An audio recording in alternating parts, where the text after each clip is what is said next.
Panginoon Diyos, maraming salamat sa oras na ito. Kami lubos, Panginoon Lord, na lumalapit muli sa inyo, Panginoon, dahil napakabuti mong Diyos sa buhay namin, Panginoon Lord. Ikaw ang Diyos na mabuti bilang aming Ama, at maraming salamat dahil ngayong araw na to, daman-daman namin, Panginoon Lord, kung gaano mo kami kamahal at kung gaano ka-espesyal ang araw na ito, Panginoon Lord. Lord, salamat po. Dalangin namin, Panginoon Lord, na huwag namin makalimutan sa araw na ito, sa oras na ito, yung pinaka-aim namin, yung pinaka-punteriya namin sa lugar na ito, Panginoon Lord, ay ikaw mismo. Kaya maraming salamat, Panginoon Diyos. Hayaan mo, Panginoon Lord, na habang kami nakaupo, habang kami, Panginoon Lord, ay naglalaan, Panginoon Diyos, ng isa pang mahalagang bagay, ito yung pakikinig ng mga salita mo, ihanda mo ang aming mga puso sa oras na ito, at patuloy, Lord, na maitaas ang iyong banal na pangalan, sa matamis na pangalan ng Panginoong Jesus. Amen. Palapakan natin ang Panginoon. Muli po, maraming salamat doon sa mga nagdadala ho ng mga bisita natin. So mamaya ho, pagbigyan nyo ulit si Pastor, ipag-pray namin kayo. Okay lang po ba? Kasi nung isang beses may pinag-pray kami dito, nawala. Pag-pray namin, nawala siya. Hindi, ibig sabihin na maalis. Okay, mamaya ho, huwag kayong matakot ipag-pray lang. Okay lang po ba? Yan, sige po. Okay, so dito tayo magsimula sa verse na to. Mateo chapter 24, verse 6. Yan. Tingnan natin kung paano ito ka-related sa panahon natin ngayon.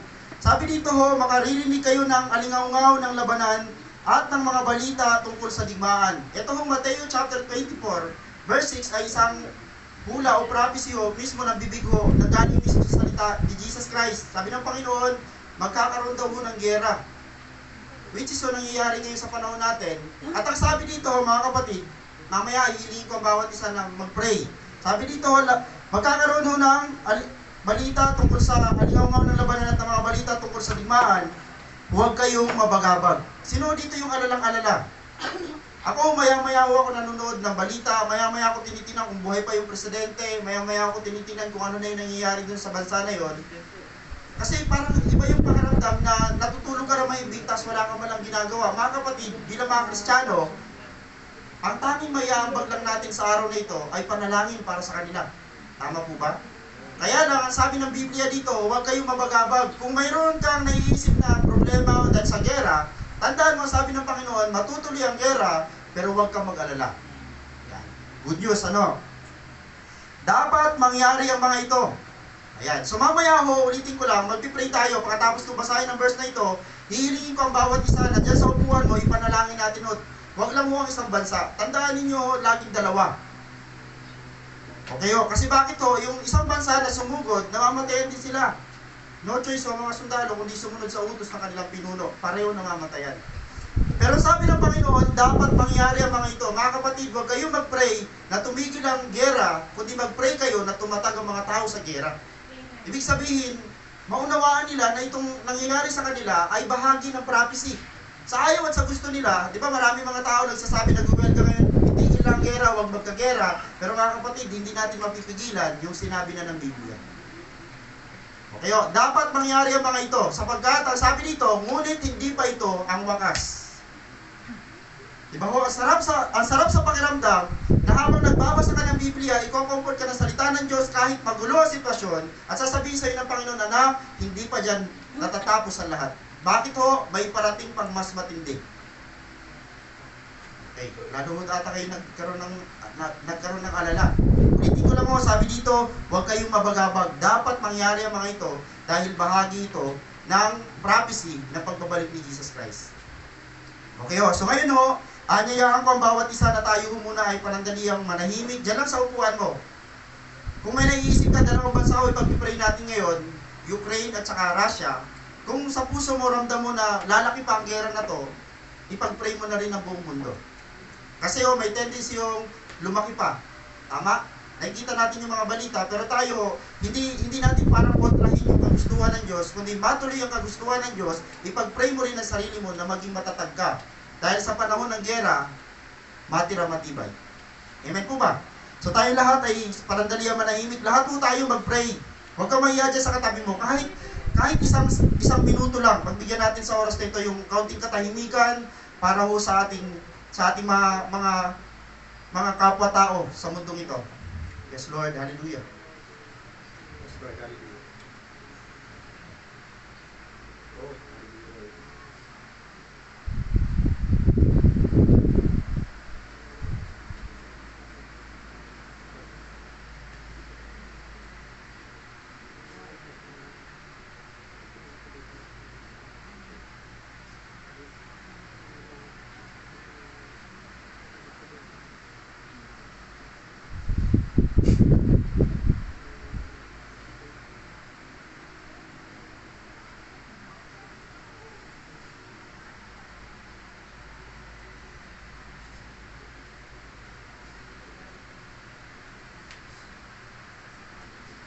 Yes, Lord. Hallelujah.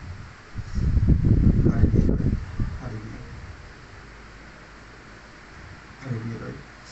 Panginoon Diyos, sa tuwing makikita namin, Panginoon, maririnig namin, Panginoon Diyos, yung mga balita tungkol sa digmaan, hindi namin, Panginoon Lord, mapigilan ang mahabag sa mga tao. Pero Lord, dahil sinabi mo to, hindi namin to pinipigilan, Panginoon Lord, bagkus ang dalangin namin sa oras na ito. Huwag naman, Panginoon Diyos, madama yung mga walang kamuang-muang na mga bata, Panginoon. Huwag naman sana madama yung mga taong wala namang bahagi, Panginoon Lord, dun sa alitan, Panginoon Lord, ng dalawang pinuno, Panginoon. Lord, salamat sa oras na ito. Ang aming dulog sa inyo ay kahabagan mo pareho ang dalawang bansang ito, Panginoon Lord. Naniniwala kami habang binabasa namin ang Biblia na ito'y bahagi lamang, Panginoon Lord, ng katuparan ng mga sinabi mo sapagkat hindi pwedeng magsinungaling ang mga salita mo, Panginoon. Magkakagera, matutuloy ang digmaan at matutuloy sapagkat sinabi mo. Hindi dahil gusto ng tao, kundi dahil sinabi mo. Kaya Lord, ang dalangin namin sa aming lahat, sa buong mundo, sa lahat ng mga tao sa buong mundo, patatagin mo kami. Inumbalik mo kami sa iyong harapan, Panginoon Lord, na maunawaan namin, Panginoon Lord, na lahat ng nangyayari sa sanlibutan ito ay kontrolado mo. Dahil walang mangyayari sa sanlibutan na hindi mo kapahintulutan, dahil ikaw ang Diyos na may akda, ikaw ang Diyos na may alam ng lahat ng bagay, Panginoon. At habang wala kami doon sa dalawang bansa, nagkakagulot sa dalawang bansa, Panginoon Lord, na nagdidikmahan sa oras na ito, Lord, hayaan mong mamagitan sa kanila yung salitang pagmamahal at salitang pag-ibig sa isa't isa, Panginoon Lord. Walang nananalo sa giyera, Panginoon. Pero Lord, dahil ito ang gusto mo, hayaan mo, Panginoon Lord, na ito yung mag-manifest, ito yung mangyari. Pero Lord, salamat, Panginoon Lord. Salamat sa habag mo. Kahabagan mo pa rin ang parehong bansa na ito upang patuloy nila makita na sila, Panginoon Lord, ay instrumento lamang, Panginoon Lord, para mapulfill ang prophecy mo, Panginoon O God. At maraming salamat, gamitin mo ang digmaang ito para makabalik ang lahat sa iyo, Panginoon. Para muli, Panginoon Lord, tumawag, Panginoon Lord, sa iyo mga tao, manumbalik sa iyo, Panginoon Lord. At maraming salamat sa pamamagitan ng digmaang ito. Maraming muli lalapit sa iyo, Panginoon Lord, at para kilalanin ka bilang Panginoon at sarili nilang tagapagligtas. Lord, sa umagang ito, hayaan mo, Panginoon O God, na lahat ng paningin, lahat ng pananaw, lahat ng pandinig ay maisentro namin sa iyo, Panginoon Lord. Na kami tumibay, na kami tumatag, at patuloy na mapapurihan ang iyong banal na pangalan sa aming kalagitnaan. Sa iyo ang papuri, Panginoon Diyos. Maraming salamat. In Jesus' name, Amen.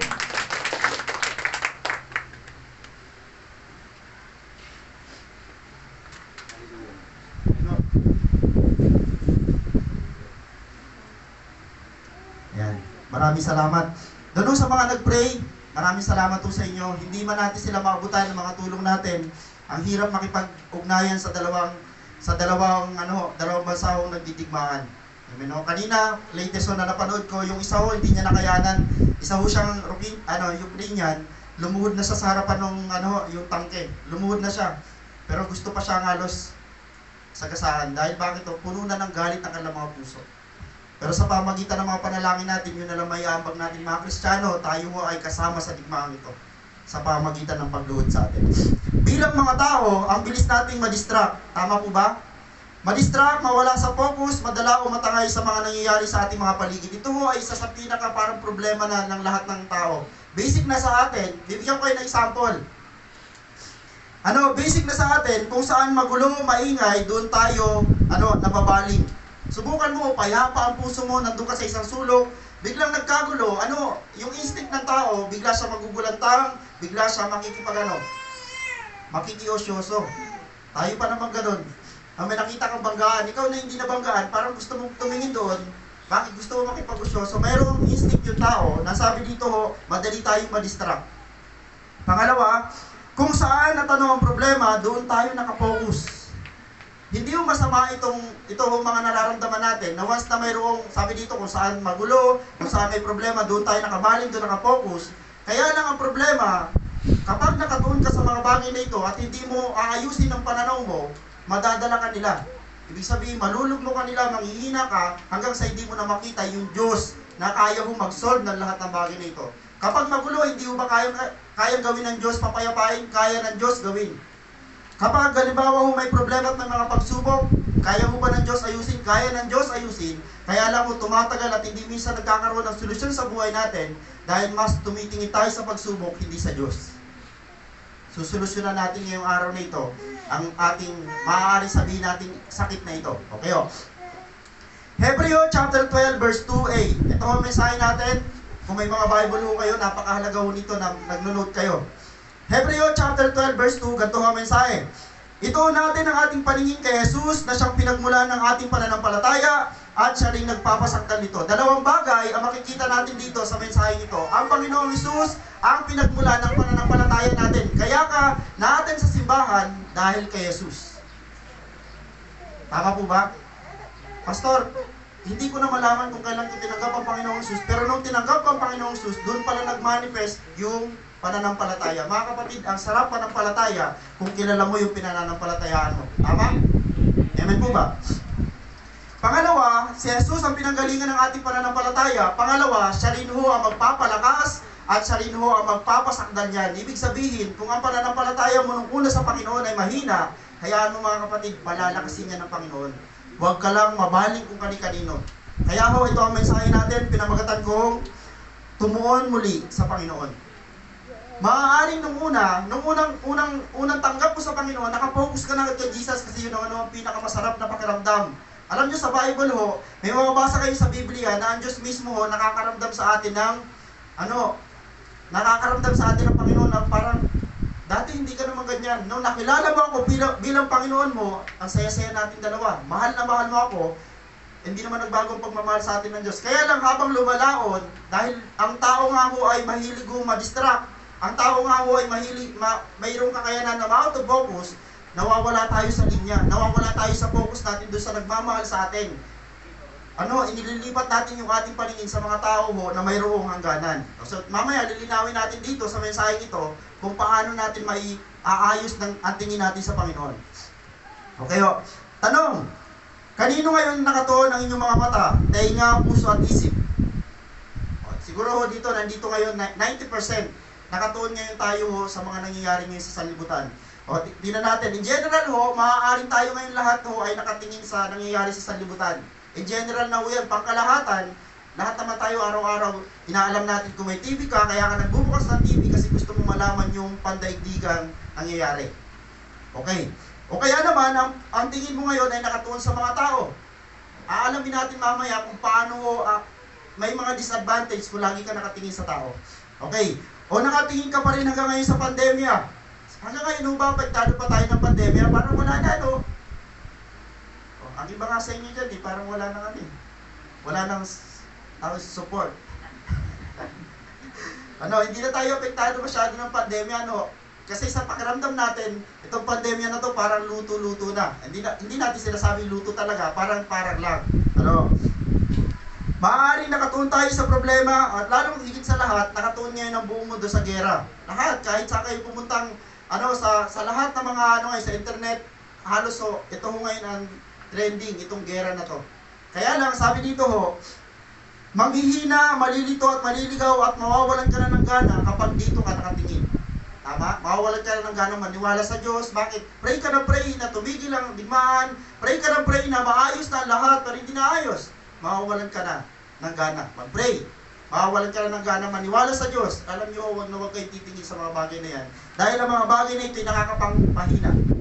Okay. Kung yan ang tinitingnan mo, ito ang mga palatandaang hindi ka na nakatuon sa Panginoon. Mga kapatid, kung sa mundo ka nakatingin, sa mga tao, pandemya, problema at gera ka na nakatingin, sinisigurado ko sa iyo, wala na ang focus mo sa Diyos. At dahil ang focus mo na ay sa mga bagay na ito, isa ka sa mahihinang mga Kristiyano. Okay. Tumuon muli tayo sa Panginoon. Ayan. Ito ho, example natin dito kung paano ho kaimportansya o gaano ho ang nagagawa ng isang pagtingin sa isang bagay, sa isang tao. Because of COVID. Ano kaya ho itong because of COVID na ito? Okay. Alam niyo ho ba na mayroong nangyari sa COVID na ito, hindi lang ho namatay. Ito ho, may isang bagay na gusto kong impart sa inyo sa araw na ito. Because of COVID, ang sabi dito ho, Malaysia recorded 80,000 divorce cases filed. 80,000 daw naghiwalay dahil 80,000 na mag-asawa naghiwalay dahil sa COVID. O, search nyo yan. Ito ay nangyari around 2020 hanggang 2021. 80,000 na mag-asawa. Sa Pilipinas, may naano kayo, Pastor, dahil sa COVID, naghiwalay kami. Bakit kaya? Dahil lumabas sa COVID, sabi ng isang pastor, at ito, bigyan muna natin ng diin. 66,000 ay mga Muslim. At ang the rest niyan ay hindi mga Muslim. So isipin nyo, 80,000 na mag-asawa naghiwalay, at dahil sa paghiwalay nila, maraming mga anak at pamilya nawasak. Sabi ko, Lord, dahil daw sa COVID. Pero sabi ng pastor, hindi talaga COVID. Nilagyan natin ng highlight yung COVID dahil ito talaga ang pinakarason. Ito ang pinaka-major na rason kung bakit naghiwalay ang mag-asawa, hindi dahil sa COVID, kundi dahil una, gato, you see me. Pakisabi sa katabi mo, you see me. Yan. Dahil lagi kang tingin ang tingin sa kanya, maghihiwalay kayo. Dahil sa pandemya, dahil unang dahilan, kaya marami mag-asawa naghiwalay, dahil you see me. At pangalawa, I see you. Yan. Nakakapaghiwalay pala yung you see me at saka I see you. You see me, I see you, maghiwalay tayo. Bakit to? Ito nangyari sa kanila. Dahil sa COVID, 24 hours na magkasama sila na nakikita ang kahinaan ng isa't isa. Kaya pala, ang dami naghiwalay na mag-asawa dahil hindi sanay na magkasama sila. Yan. Tama? Ang mag-asawa ko na pareho may trabaho, makikita lang yan, umaga, gabi. Na nagka-pandemya, walang trabaho, lagi nagkikita. Ito palang asawa ko, makupad. Yun, create. Ang demonyo nagsabi, makupad yung asawa mo. Sabi naman ng asawa, ang asawa ko ay bungangera. Bungangera pala yung asawa mo. Ngayon, araw-araw sila nagkita, wala silang ibang maisip kundi mag-divorce.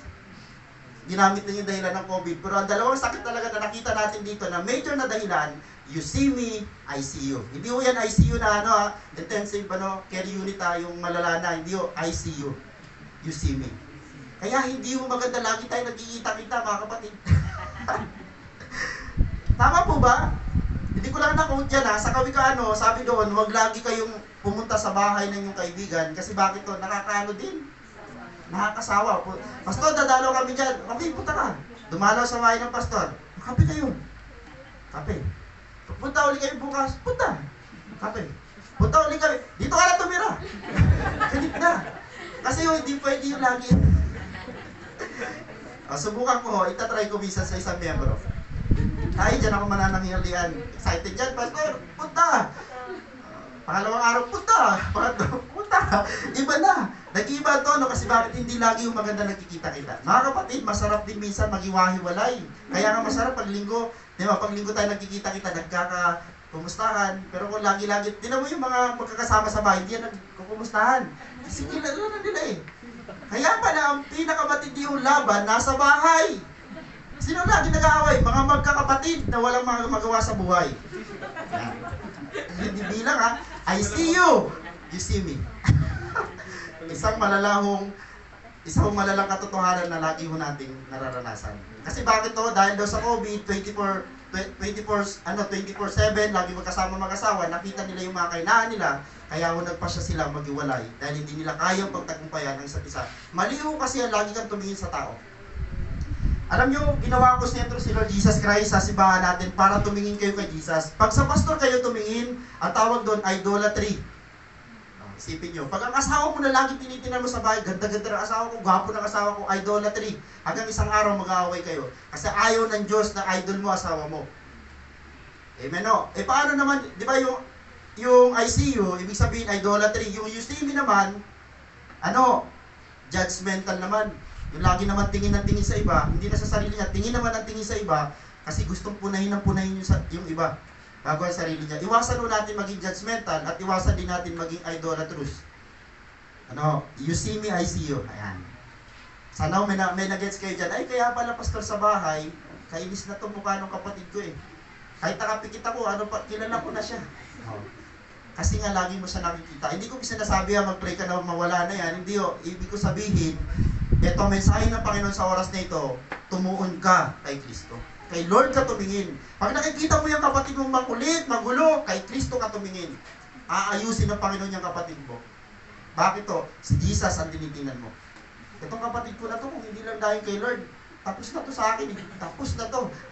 Dahil kay Lord, nababago ang paningin natin sa isa't isa. Amen o ba? Huwag kang maasar, kasi asar din yan sa'yo. Ay, nagkakatinginan na magkakapatid. Huwag kayo mag-aaway mamaya, kay Jesus tumingin. Okay. Okay, oh. Magagawa ng pagtuon sa Panginoon. Ito ngayon ang bibigyan natin ng diin. Napakalaki na nagagawa, may kapangyarihan ang pagtingin mo o pagbibigay mo ng tuon sa isang bagay. Lalo na ho kay Jesus. Nagagawa ng pagtuon sa Panginoon. Marcos chapter 5 verse 25 to 27, ganito mabasa natin. May isang babae roon na 12 taon nang dinudugo. Gaano katindi, mga babae kayo makakasabi nito ha, kasi kayo yung may mga buwan ng dalaw. Yung ibang babae, lagi may dalaw. May, sorry ha, toyo. May suka. May isang babae roon na 12 taon nang dinudugo. Ito ho, talagang rare na sakit ito kasi halos sa sanlibutan, wala ka naman halos maririnig na ganito ang sakit. Sa kanya ho, rare, ibig sabihin ho, bihira. At tanging ho, ito ay sadyang-sadya naman ng Panginoon kasi gagamitin niya sa kaluwalhatian ng kanyang banal na pangalan. At lubang nahihirapan, marami nang manggagamot ang tumingin sa kanya at naubos na sa kapapagamot ang kanyang ari-arian, ngunit hindi siya mapabuti kahit kaunti. At ang mahirap, nagpapagamot ka, tapos lumalala ka pa na lumalala. Ay grabe naman panggagamot yun. Bagkos ay lalong lumuba. Gumagastos siya ng pera, naubos na yung pera niya, may pera itong babaeng 12 years nang dinudugo, pero naubos na yung pera niya, imbes na gumaling, lalo siya lumala. Sadyang-sadya ho ito ng Panginoon kasi mababasa natin ito sa susunod. Narinig niya ang sinabi ng mga tao tungkol kay Jesus. Okay, inonote natin yung word na inonote natin yung word na narinig. Narinig niya ang sinabi ng mga tao tungkol kay Jesus, kaya nakipagsiksikan siya hanggang sa makalapit sa likuran ni Jesus at hinipon niya ang damit nito. So dito makikita natin ang focus ng babae kay Jesus. Nakasentro ang kanyang, ito ho, hindi na dito mata. Ang usapan natin pag sinabing sentro, ibig sabihin, pananaw, hindi lang ho ito mata. Ito ho ay isip, ito'y puso, ito'y tenga. Ang sabi ng Bible, ang babae na ito ho ay hukot na. Ibig sabihin, hindi niya makita kung sino yung nasa harapan niya. Kaya sabi ng babae, laylayan na lang. Kaninong laylayan ang target niya? Kay Jesus. Kasi ang focus niya kay Jesus. Paano malalaman kay Lord Jesus Christ ang laylayan na yun? Tandaan nyo, mga damit nila pare-pareho. Ito ang sabi. Nakipagsiksikan siya hanggang sa makalapit sa salikuran ni Jesus at hinipon niya ang damit. Talagang ang punteriya ng babae, yung focus niya si Jesus. Kahit napakakapal ng mga tao, kahit ang ingay, kahit magulo, dahil si Jesus ang focus niya, nagawa niya yung kanyang gusto. Ito ang conclusion natin dyan. Basta kay Jesus ka nakatuon, kahit mahirap, makikipagsiksikan ka, makikipagbuno ka, magsasakripisyo ka. Bakit? Mata mo lang ang hinahangad mo na alam mong matatagpuan at matatanggap mo lamang kay Kristo. Amen po ba? Amen. Mga kapatid, kung kay Jesus lang mo matatagpuan ang tunay na nakagalingan, tunay na kasagutan sa iyong mga katanungan, bakit hindi ka magsumiksik para sa Panginoon nang malaman mo ang sagot? Yung babae ho, sobrang effort ang ginawa niya. Alam niyo yung pagtuon natin sa Panginoon, tuturuan tayo nitong i-push tayo sa limit natin. Ang mga tao may mga limitasyon. Pero dahil tayo ay may faith, mayroon tayong pagtuon sa Panginoon, ipupush tayo nito para ma-fulfill natin yung desire natin sa ating mga puso. Yung babae ho, may nakamit sa Diyos. Tingnan nyo ang sunod na verse. Sapagkat sinabi niya sa sarili, mahipo ko lang ang kanyang damit, ay gagaling na ako. Grabe naman yung faith ng babae. Tandaan nyo, mabasa natin dito. Ganito sunod. Sabi dito, biglang tumigil ang kanyang pagdudugo at naramdaman niyang magaling na siya. Mga kapatid, nakakagaling ang pananampalataya at pagtuon sa Panginoon. Meron ka bang nararamdaman sakit ngayon na parang walang kagalingan? Nakakaramdam ka ba sa sarili mo na hindi naman dahil sa gamot ay gagaling ka? Alam nyo yung isang sakit na hindi napapagaling ng gamot, takot. Meron pa ba kayong ganun? Nervyos. Wala daw mga gamot yan eh. Ano pa? Diba parang konti bagay lang, parang ka nagpapanik. Ayun, sakit yan na hindi nagagamot ng gamot. Nagagamot lang yan ni Jesus. Sabi dito ho, biglang tumigil ang kanyang pagdudugo at naramdaman niyang magaling na siya. Grabe nilapatan ng Panginoon kung gaano katindi yung faith ng babae, nilapatan ng Panginoon na matinding kasagutan ang kanyang katanungan. Sabi ng babae, gagaling ako pag nahipo ko lang yung nilayan ng damit ni Jesus Christ. Kasi hindi nga niya makita si Jesus, narinig lang niya na si Jesus ay nagpapagaling, yung babae ho biglang tumuon sa Panginoon at nangyari ho ang gusto niya. Biglang sa isang iglap, tumigil ang kanyang pagdudugo at naramdaman niyang magaling na siya. Okay o. Kay Kristo may milagro, tumuon at maniwala ka lamang sa Kanya. Mga kapatid, hindi nawala at nagbago si Jesus. Siya pa rin ang Diyos na mapagmilagro. Amen ho ba? May isang kwento, ito'y kwento lang, pero may katotohanan. May isang pastor, Koreano siya. Sabi sa kanya ng Panginoon, may patutuwa ko sa iyo. Meron siyang kakilala hong Kristiyano, manggagawa ng Panginoon din. Namatay ho, 3 days na. Sa ibang bansa kasi, hindi uso yung, tawag dito, ibabalsa mo, hindi uso sa kanila yan. Sa kanila ho, inaalagaan yung patay. Ibig sabihin, nililinis araw-araw, pinapabanguhan para hindi mangamoy. Ngayon no, itong patay na ito, biglang nabuhay. 3 days, biglang nabuhay. At nagpatotoo siya, sabi niya nakapunta daw siya sa langit. O ito mga word ha, may mga daw, yan. Nakapunta daw siya sa langit, at sabi niya, Panginoon, bakit nandito na ako? Sabi sa kanya ng Panginoon, hindi ko alam. Bakit ka nandito? Mamaya-maya, sabi niya, habang siya naglalakad siya, ang gaganda Panginoon ng bahay dito lalaki. Ang lalaki daw ng bahay sa langit. Mga mansion, di ba? Sabi sa Bible, mansion daw. May nakita daw siyang isang bahay na hindi pa tapos pero laki. Parang kulang na lang bubong. Sabi ng Panginoon, sabi niya sa Panginoon, Lord, kanino bahay? Ang laki naman. Wala pang bubong. Sabi ng Panginoon, bahay mo yan. Ha? Paano to Lord? Patay na ako. Walang bubong yung bahay ko. Bilis na. Umuwi ka na. Bumalik ka na. Lord, babalik na ako kasi para mapagawa ko pa yung bubong. Pinabalik sa ng Panginoon na buhay siya. Ano ba mga kapatid? Ang sense ng mensaheng ito, yung mga ginagawa mo, may sakripisyo na ginagawa mo, mayroon niyang apekto sa bahay mo sa langit. Sabi ng Panginoon, sabi sa kanya ng Panginoon, anak, alam mo ba yung mga ginagawa mo, mayroon niyang connection dito sa bahay mo. Tanda mo, hindi ka lang titira sa langit. Pagdating mo sa langit, mayroon pang awarding, may reward pa matatanggap ka, hindi lang mansyon, buhay na walang hanggan, hindi lang yan. Sasama ka ng Panginoon sa buhay na walang hanggan, kasama niya at kasama ng mga tao hong inakay mo. Kaya napaka-bless ng mga nag-aakay. Sabi ko doon, naalala ko, sabi niya, Lord, pauwi mo na ako. Ang hirap tumira, walang bubong. Okay, kwento lang mo yan, pero totoo nangyari. Kwento ho ng tao na buhay. Okay. Marcos chapter 10 verse 46 to 48. Dumating si Jesus sa Jericho kasama ang kanyang mga alagad at marami pang iba. Nang umalis sila roon, may naraanan silang isang bulag na nakaupo sa tabi ng daan at namamalimos. Siya ay si Bartimeo na anak ni Timeo. Okay. So ganda ng pangalan, magkatunog. Si Bartimeo, anak ni Timeo, nanay si malaman wala kasi dyan. Okay, So si Bartimeo ay bulag.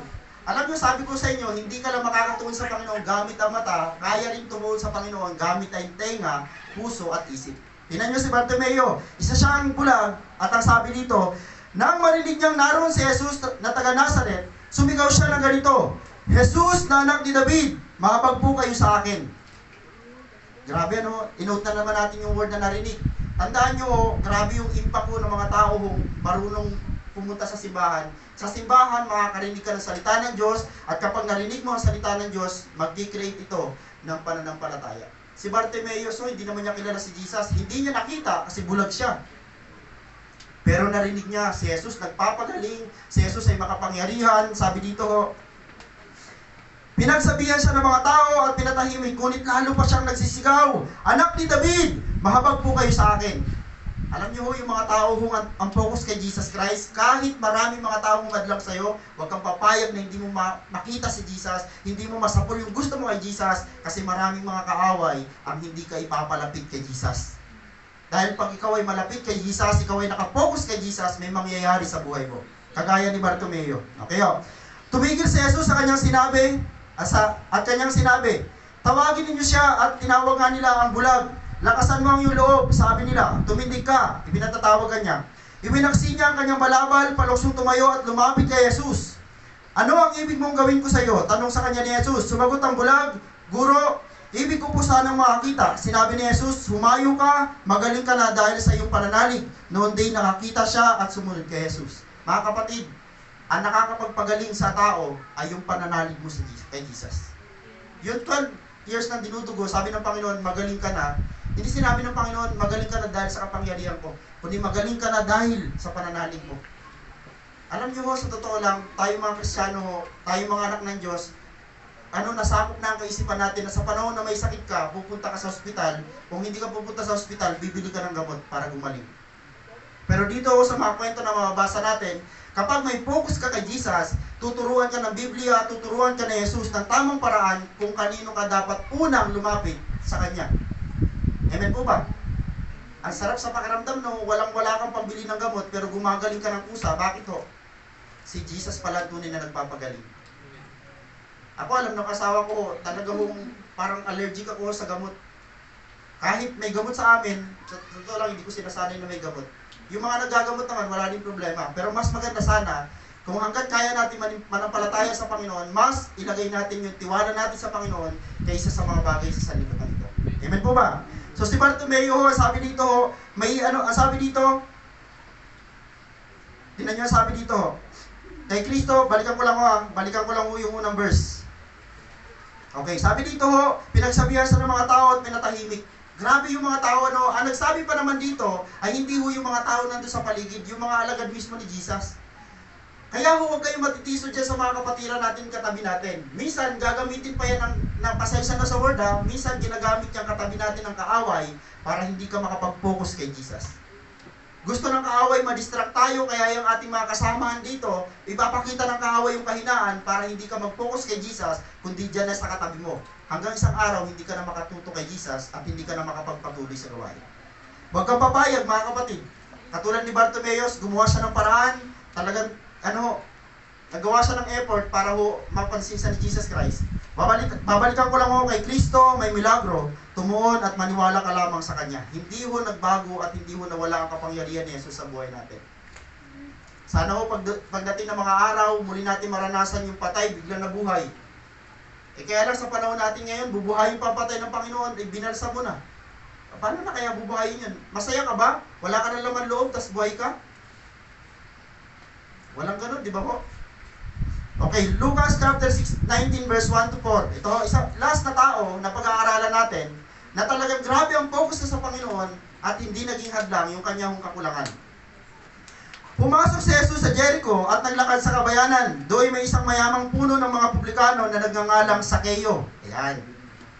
Okay, si Sakeo ho, siguro yung iba, pamilya na sa kanila si Sakeo. Si Sakeo ho ay mayroong depekto sa kanyang katauhan. Bukod sa siya'y napakayaman, sabi nga dito, siya'y mayaman at puno pa siya ho ng mga publikano. Ang mga publikano, pag binasa natin sa Biblia, sila ho yung mga taong mayayabang. Naalala niyo yung dalawang uri ng tao pumunta ho sa sinagoga, nag-pray? Yung isa ay publikano, yung isa ay Pariseo. Tandaan niyo ho, ang mga publikano, ito ho yung mga tao makasalanan.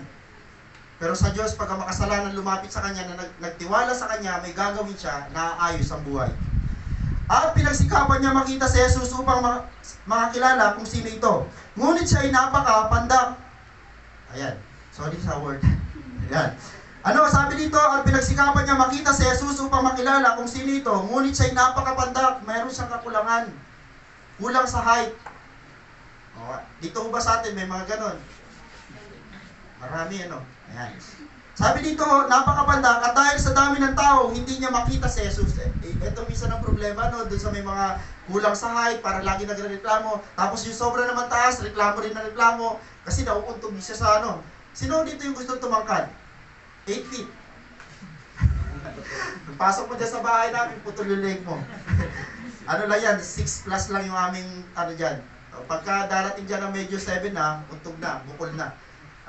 So sa atin sa totoo lang, sa realidad natin, pag ikaw ay may problema sa height, lagi mo gusto tumaas. Yung mga sobra naman taas, gusto naman nilang tama lang. Pero si Sakeo, hindi niya tiningnan yung kanyang kakulangan. Sabi niya dito, at dahil sa dami ng tao, hindi niya makita si Jesus. Kaya't patakbo siyang nagpunta at umakyat sa isang puno ng sikomoro upang makita si Jesus. Kapag kulang, gawan mo ng paraan. Okay. Mababa siya, hindi gumawa siya ng paraan. Nakita niya may puno, umakyat siya. Kasi bakit? Nakapokus sa kay Jesus, ang plano niya talaga makita si Jesus. Mga kapatid, kahit bumagyo, dahil alam mo naman ang gawain na ito sa Panginoon, pupunta ka. Kahit busy ka, teka, kay Jesus ngayon ng araw na to, pupunta ka. Kasi bakit ang focus mo si Jesus? Lord, gusto kita makita. At dalawa ho ang pakay ni Sakeo kay Jesus, gusto siya makita at gusto niya pa makilala si Jesus. Si Komoro upang makita si Jesus na nagdadaan doon. Okay. Sabi dito kapag nakatuon ka kay Kristo, kahit anong kulang sa iyo, hirap ng kalagayan mo, sorry po, nabubulol na. Gagawa ka ng paraan, makita at makilala mo lang siya ng lubusan. Okay, ulitin ko lang, kapag nakapokus ka kay Jesus Christ, kahit may kakulangan, kahit may dahilan, kahit may mga bagay na parang dahilan, gagawa ka ng paraan para mapulpil mo o masapul mo yung gusto mong mangyari kay Jesus. Ang sabi ni Zacchaeus, hindi ako papayag. Kahit ako maliit, hindi ako papayag na hindi ko makita si Jesus. Kasi yung mga tao nung panahon, grabe talaga. Sobra nilang fanatic sila kay Jesus Christ. Si Jesus pa naman, bumubuhay ng patay, gumagamot ng mga sakit na walang kagalingan. Yung mga taong gusto makalapit kay Jesus, hindi makalapit. Bakit to? Kandado siya ng mga disipulo niya. At si Zacchaeus, yung design niya talaga, makita niya si Jesus at makilala pa. Tingnan niyo kung gaano katindi ang ginagawa ng Diyos sa mga may gusto sa Kanya. Lucas chapter 19 verse 5. Pagdating ni Jesus sa dakong iyon, siya'y tumingala at sinabi sa kanya, okay, sinadya talaga Tingnan nyo, kung hindi gumawa si Zacchaeus ng paraan, halimbawa sabi ni Zacchaeus, ang paraan lang niya, teka, mababa ako, nakiusap siya doon, babayaran kita. Isulong mo naman ako dito para makita ko si Jesus. Pero nagawa ni Zacchaeus, nakita niya yung puno. Ito grabe yung senaryo. Tumingala at sinabi sa kanya, Zacchaeus, bumaba ka agad sapagkat kailangan kong tumuloy ngayon sa bahay mo. Yung mga taong may gusto kay Jesus, may gagawin si Jesus sa buhay mo. Kasi bakit? Kung gustong-gusto mo si Jesus, mas gusto niyang tumira at pumirmi sa'yo. Isipin mo si Zacchaeus, sabi niya, Lord, gusto lang kita makita, gusto kita makilala. Si Jesus, anong gusto sa kanya? Gusto ng Panginoon pumunta sa bahay niya, makisalo siya. Ang sarap sa pakiramdam, nagagantihan ka ng Diyos ng higit pa sa gusto mo. Amen? Zacchaeus, bumaba ka agad sapagkat kailangan kong tumuloy ngayon sa bahay mo. Ibig sabihin, hindi pa ni Zacchaeus naiisip na siyang punteriya ng Panginoon doon sa lugar na yon. Hindi pa niya naiisip, pero grabe ho, naglaan ang Panginoon ng oras at panahon sa kanya. Nung nakita niya Zacchaeus, kilala niya na agad. Ganon katindi yung Panginoon na meron sa atin. Kilala ka ng Panginoon sa pangalan mo. Ang kaaway, kilala ka sa kasalanan mo, pero si Jesus, kilala ka sa pangalan mo. Amen? Amen? Nagmamadali siyang bumaba at tuwang-tuwang tinanggap si Jesus. Kayo ho ba? Masayang-masaya ho ba kayong tanggapin si Jesus sa inyong mga buhay? Amen. Nung sinabi ba sa inyo ng mga taong muna nag-Bible study sa iyo, o kaya una nagpakilala kay Jesus sa iyo, kapatid, gusto mo bang tanggapin si Jesus sa iyong buhay? Ang iba napilitan. Si Zacchaeus hindi ho. Sabi dito, tuwang-tuwang tinanggap si Jesus. Lahat ng nakakita nito ay nagbulong-bulungan. Nakituloy siya sa isang makasalanan, wika nila. Ayan. Lagi nyo tatandaan, meron ditong word na mabanggit. Sabi dito, tumayo si Zacchaeus at sinabi, Panginoon, ibibigay ko po sa mga dukha ang kalahati ng aking ari-arian. At kung ako'y may nadayang sinuman, 4 na ibayo ang sasauli ko sa kanya. Ang sabi ni Zacchaeus, Panginoon, yung kalahati ng yaman ko ay ibibigay ko sa mga mahihirap. Bakit kalahati lang? Kasi may babayaran siyang mga ninakawan niya. Bless ka sana kung isa ka sa ninakawan ni Zacchaeus. Bakit to? Kung ang ninakaw sa iyo ni Zacchaeus ay 1,000, ang babalik sa iyo 4,000. Ang sabi ni Zacchaeus, 4 na ibayo ang isasauli ko sa kanya. Bakit to? Sabi ni Zacchaeus, wala nang kwenta itong yaman ko. Kasi si Jesus ang tunay na yaman. Amen? Nung nakita ni Zacchaeus si Jesus, sabi niya, ito ang tunay. Ito yung magbibigay sa akin ng tunay na yaman. Tingnan niyo yung Ukraine. Napakayaman na bansa. Magandang bansa. Talagang pagka sinerch niyo yung unang ng Ukraine, magandang bansa siya. Mayaman, magaganda ang bahay, magaganda ang mga building, pero ngayon talagang sirang-sira na. Kasi wala kang madadala. Wala kang madadala. Amen? Sabi dito, at kung may nadayang sino man, 4 na ibayang sasauli ko sa kanya. At sinabi sa kanya ni Jesus, ang kaligtasan ay dumating na ngayon sa sambayang ito. Lipirin ni Abraham ang taong ito sapagkat naparito ang anak ng tao upang hanapin at iligtas ang mga naligaw. Si Zacchaeus ay isang taong naligaw pero nakita at nasumpungan si Jesus. Bakit to? Tumingin siya kay Jesus. Mga kapatid, kung sa buhay mo ramdam mong ligaw ka na, good news, ngayong araw na to, muli mong ibalik ang sarili mo, muli mong ibalik ang paningin mo kay Jesus na makabalik ka sa tamang daan. Tandaan mo, si Jesus ang tamang daan, tamang katotohanan at tamang buhay. Marami mga reliyon ngayon, sinasabi nila, dito ka sa aming sumapi kasi ito yung tamang daan.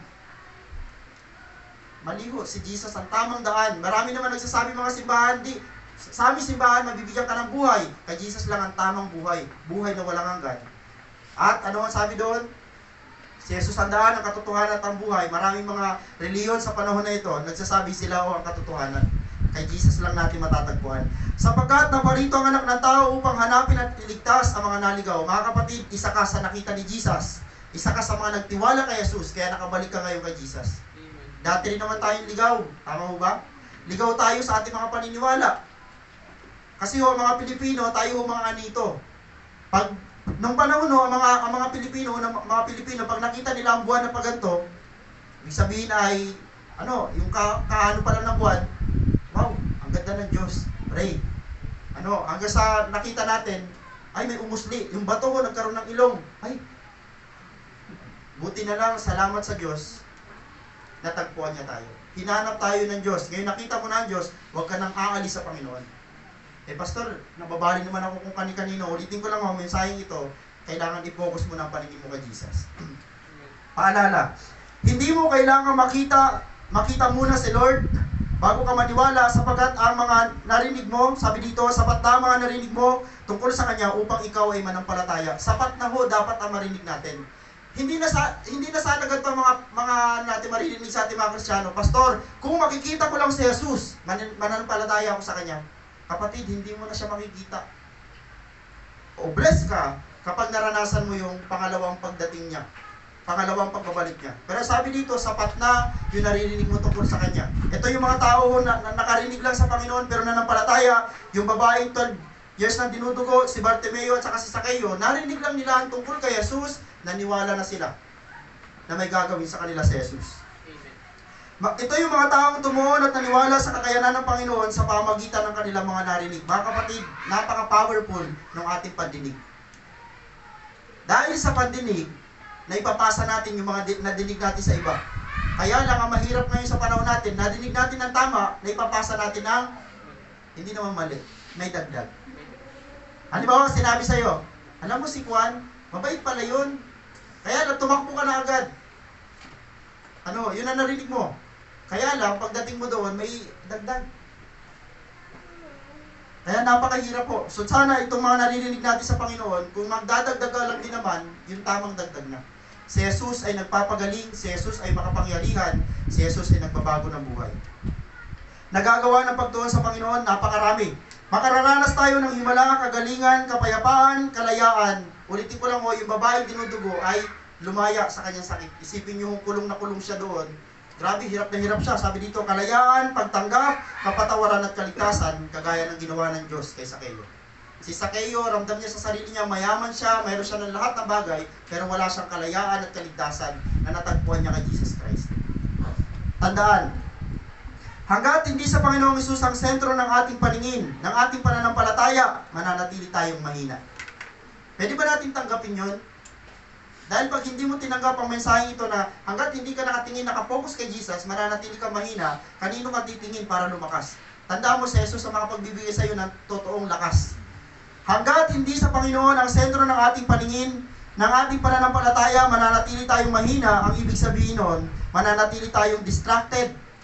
Na kaunting, kaunting ingay lang dito, kaunting gulo lang, para tayong nag-aalala na, nababalisa na. Wala naman dito ang gera, may dumaan dyan na basta parang ugong ng eroplano, balisa ka na. Naghukay ka na agad ng Sorry. Basta naghukay ako ng tunnel. Bakit? Nanaginip ako eh. Dito daw tatabahan sa bahay namin. Okay distracted ka kasi hindi ka nakapokus kay Jesus. Lalo kung naranasan nyo yung nagdadaan dyan mga eroplano ng China. Tagdala-dalawa. Kami naranasan namin. Kita-kita namin, tagdala-dalawa. Siguro, mga 12 dumaan. Nung kasagsagan nun na nagkakagulo. So, ang sabi dito mananatili ka mahina, ibig sabihin distracted, out of focus. Ayos-ayos ng paningin mo, ayos-ayos ang plano mo sa buhay, pero dahil distracted ka, mayroong mga nangyayaring out of focus. Madali kang sumuko. Mga kapatid, yung mga taong walang sentro kay Jesus, madali siyang sumuko. Madali siyang matalo, at madali siyang bumagsak. Bumagsak sa mga tukso at mga hamon ng mundo. Mga kapatid, pag nakatuon ka kay Jesus Christ, hindi mo mararanasan ang mga bagay na ito. Ang hamon. Sabi dito, Hebrews chapter 12 verse 2a, dito tayo matatapos. Ito yung hamon sa atin na sana ay tumimo sa puso natin at huwag na huwag natin kakalimutan. Hebrews chapter 12 verse 2, let us fix our eyes on Jesus, the author and the perfecter of our faith. Sabi dito let us fix. Pag sinabi hong fix, alam nyo ang kahulugan ng salitang fix na yan, ibig sabihin nyo, ipako. Pastor, nakapako na ang paningin ko sa bagay na ito eh. Sabi ng Panginoon, pagka sa bagay ka, nakapako ang paningin mo, matatalo ka dyan kasi mahina ka. Pero kapag kay Jesus mo pinako ang iyong sarili, magiging matibay at matatag ka. Let us fix our eyes on Jesus, the author and the perfecter of our faith. Sabi dito, ang hamon, ituon at ipako natin ang ating paningin, pandinig, puso at isip sa kanino, tanging sa Panginoong Jesus lamang. Mga kapatid, darating yung marami pang dilubyo, darating yung marami pang pagsubok sa buhay natin, pero pag kay Jesus ka nakatuon, hindi ka distracted. Para nakakatulog ka, may bomba na sa tabi mo, may problema na sa paligid mo, sarap ng tulog mo, may kumakatok na sa bahay mo, gising, sunog na yung tulog ka pa rin, sobra. Pastor, may peace kasi ako. Hindi ho ganun ang ibig sabihin. Ang ibig sabihin dito ho, ang sabi dito ho, tanging sa Panginoong Jesus lamang. Kasi bakit ho? Hindi ka nabalisa. Ano ngayon kung mamatay tayo ho? Halimbawa, dumating ang panahon, kasi sasabihin ko lang sa inyo, maging honest ako sa inyo. Ang sabi sa prophecy, may darating yung napakatindi at malupit na digmaan. Ito yung digmaan na magwawakas sa sanlibutan. Mayroon nung digmaan na darating. Hindi ho yan narinig nyo, hindi ho yan. Kasi hindi pa pangkalahatan yan. May digmaan pangkalahatan, kasama ka doon. Kung tayo ho ay duduwag-duwag, kung tayo ho ay hindi nakapokus kay Jesus, hindi pa dumarating ang digmaan, marami na ho sa ating mga wala na dito. Ay, hindi parating daw na digmaan, unahan ko na. Inunahan na. Basta may parating daw na digmaan eh. Binaril ko na yung mga kapitbahay ko. Kasi kinabahan eh. Okay. Tanging sa Panginoong Jesus lamang. Mga kapatid, huwag ka distracted. Pag nakarinig ka, Pastor, balita ngayon ng GMA, meron daw, makakasama daw ang Pilipinas sa mga bubombahin. Huwag ka nang distracted, kapatid. Kung nakapokus kay Jesus Christ, hindi na importante sa iyong buhay, may importante na yung relasyon mo kay Jesus. Kasi kapag namatay ka, may relasyon ka sa Panginoon, tanggap ka sa langit. Amen? Tanggap ka sa langit. Tandaan, may isa pang dapat tandaan, pag nakatuon ka sa Panginoong Jesucristo, hindi ka magugulo at matatalo ng sakit.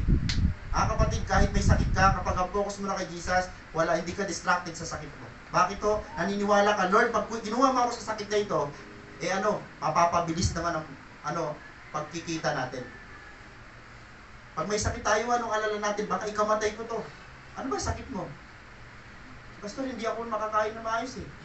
Yun na, patay ka na agad. Hindi ako makatulog, Pastor eh. Ano lang yan, anemic ka lang. Huwag ka masyadong kabahan. Pastor, nanginginig yung kamay ko. Ano lang, pasma.